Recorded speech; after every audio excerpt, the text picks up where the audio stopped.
This person has 3 questions. Breaking the rules. Were you born so awesome, or did I have to work on it? I had to make some fine-tuning here and there, but the core of the awesomeness was in place. Was your temporary hiatus training for extra awesomeness upon your return? Nah, mostly just laziness, I think, which is decidedly less awesome. So yeah, coming back would be training for extra awesomeness, I think. What software do you use to edit your videos? I did use Windows Movie Maker a lot, keeping it professional.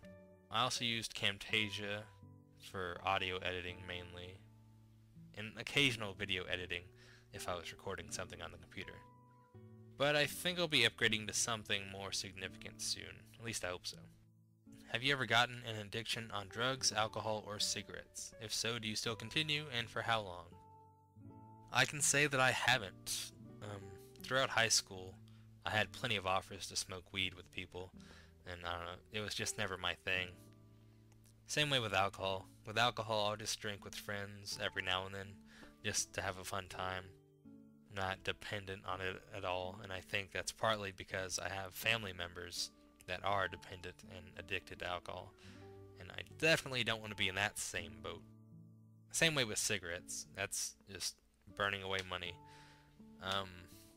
I've always kind of been curious though, just because everyone says how hard it is to quit cigarettes once you're addicted. So I was always curious about just how hard it would be, but I was never dumb enough to actually get myself addicted to cigarettes to find out.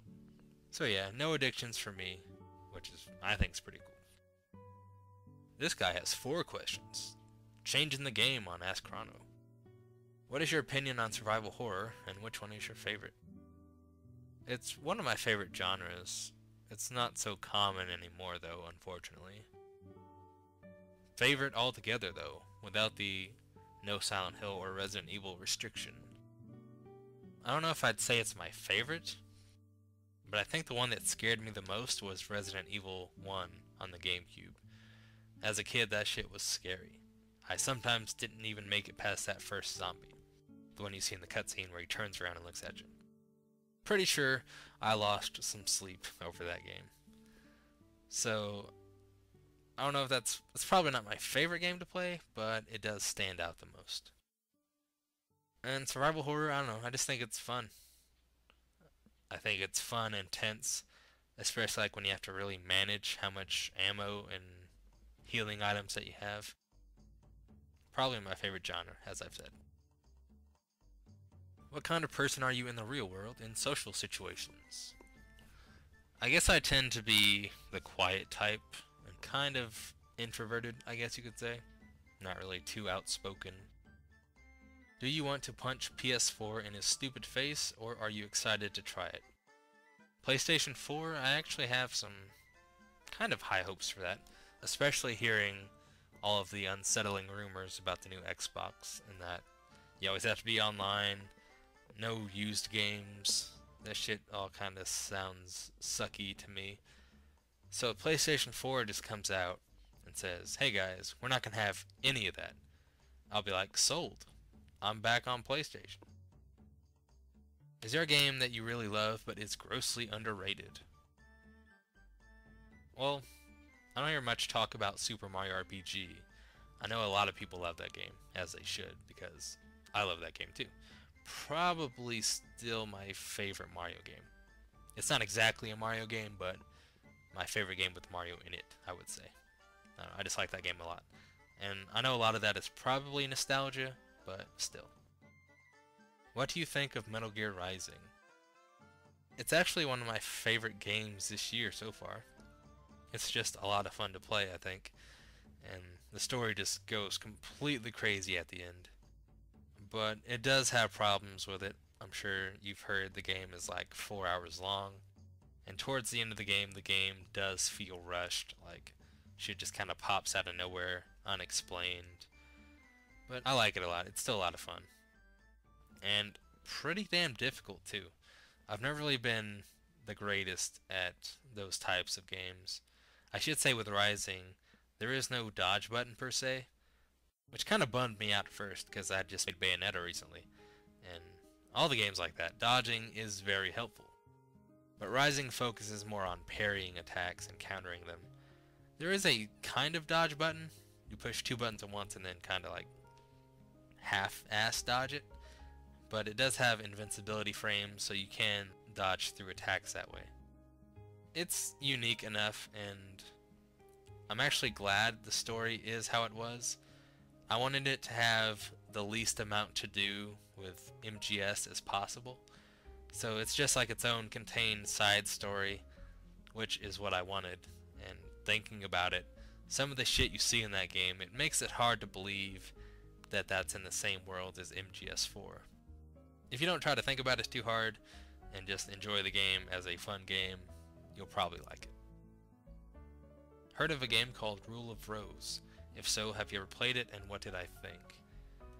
I was in a few videos with Stylios Kylios, I believe. He was playing through it. It seemed interesting, I guess. I hear it compared to Haunting Ground a lot. I've never actually played it myself though, but I would be willing to give it a try. If you could have personally helped out any character from Heavy Rain, who would I choose? Could go the ladies' man route and help Madison. But I think I'd probably go with Ethan because he's going through some pretty tough times. Jaden doesn't need help because he's got those dope ass glasses. I'd help him if I got a pair of those too. And Shelby, nah, he doesn't need any help. Probably go with Ethan just because I kind of feel bad for him. Do you like to challenge yourself by getting all the achievements, or are you just bored enough to do so? Also, what game took you the longest to get 1,000 gamer score in? I would say it's a combination of both sometimes. Sometimes I'll just play through a game because I don't really have much else better to do. And as I've said, being a completionist ties in with wanting to get everything in the game, which sometimes does take huge chunks of time. The longest game? Probably Tales of Vesperia? Maybe. That took like 120 something hours, I think. There was an achievement itself just for playing 100 hours, so that took like all month. The first time around, Dark Souls took a long time as well. But that was just like a lot of getting to know the game and everything like that. I know Skyrim took a long time. One of those is probably the longest though. I'd probably go with Tales of Vesperia, just in terms of length of time. But yeah, I also like to challenge myself. It's, as I've said, it's rewarding to actually complete something really challenging. See, the games I always think back to as being proud of for completing: Ikaruga, completing hardcore mode on Dead Space 2, which you are justly rewarded with that foam finger cannon gun, which is awesome. Vanquish is one for that 6th challenge. That shit was brutal. Like, and all these, they're like arms in the air after you complete them, just like, yes, fucking did it. Batman Arkham Asylum, all those damn combat challenges almost drove me insane, so that was nice to complete. Super Meat Boy, well, I don't know.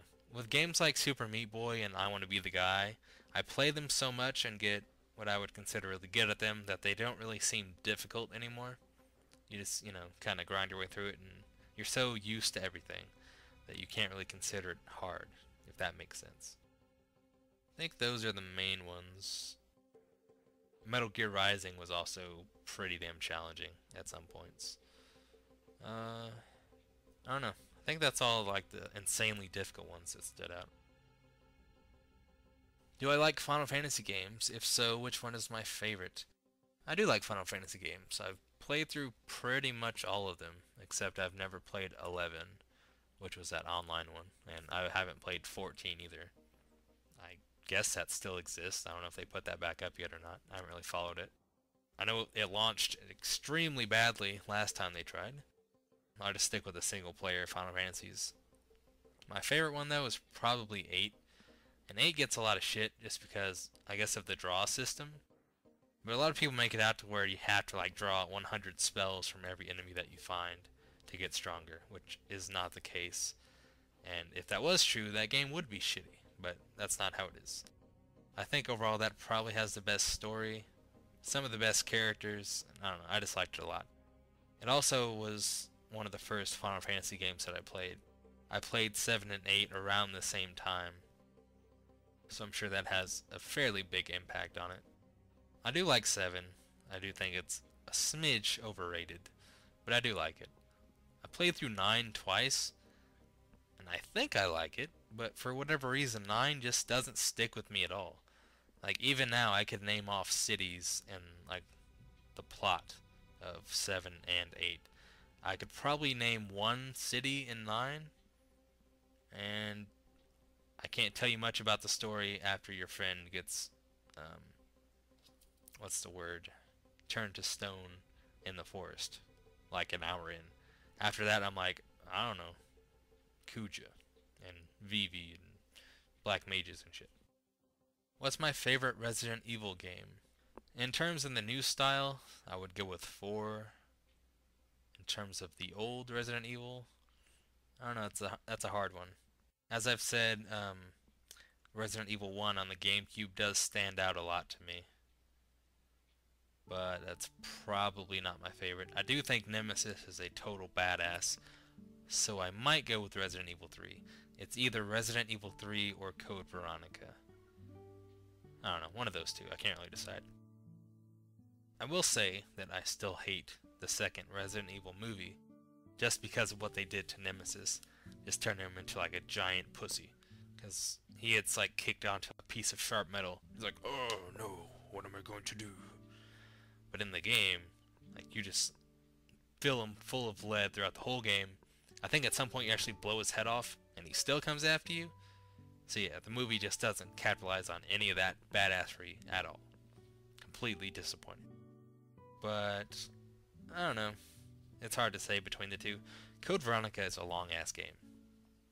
And I'm not as familiar with 3 as I am Code Veronica. So I might say Resident Evil 3 is my favorite, just because I'd like to go back to it. And I think there is something in that game, once you combine items, that is called the Chrono gear, or something like that.